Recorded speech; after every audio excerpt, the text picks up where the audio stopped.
Okay, let's try that again. We actually, apparently I was picking up somebody's Wi-Fi. And so my phone said, oh, you just lost all connection. So we're gonna shoot this differently and make sure we just get back on the 3G. So I've gotten a couple of calls today. People telling me that the inverted yield curve is happening and that it's going to affect mortgages and real estate and the sky's going to fall and we're going to go back to 2010. And what are we doing? What do we do? I got 2 phone calls like that today.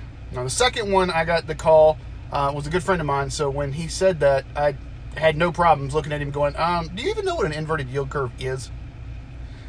He goes, no, but they're talking the hell out of it out of CNBC. And I'm like, okay, if you don't even know what it is, why are you freaking out? Okay? Why? So I'm going to give you the very, very rudimentary definition of an inverted yield curve and why it's really actually good for mortgages. Basically, an inverted yield curve means that long-term debt, people buying long-term debt, they're getting a lower yield, they're getting a lower interest rate than people that are getting a short-term debt. And if you think about that, that should be reverse. If you go to the bank and you put your money in a bank, if you get a 1-year CD or a 5-year CD, the 5-year should pay you more because it's locking it up. But when we have an inverted yield curve, the 5-year would actually be paying less. That's what an inverted yield curve does. So what exactly does that do for mortgages? Well, in actuality, there are things called ARMs, adjustable rate mortgages, right?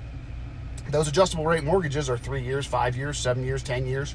I've seen them, but they all amortize over 30.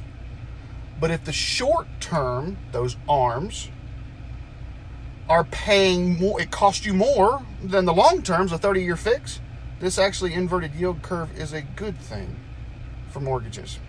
That just means that you're going to get your 30-year fix cheaper than if you're going to get an ARM. So stop freaking out. Stop watching CNBC if you don't understand what they're talking about and start freaking out because their job is to make you freak out. Oh my Lord. It's an inverted yield curve. We're all going into recession. We're going to have a soup line soon. Shut up. No, we're not. So yeah, stop doing that. Just stop doing that. All right. That's what I got for you today.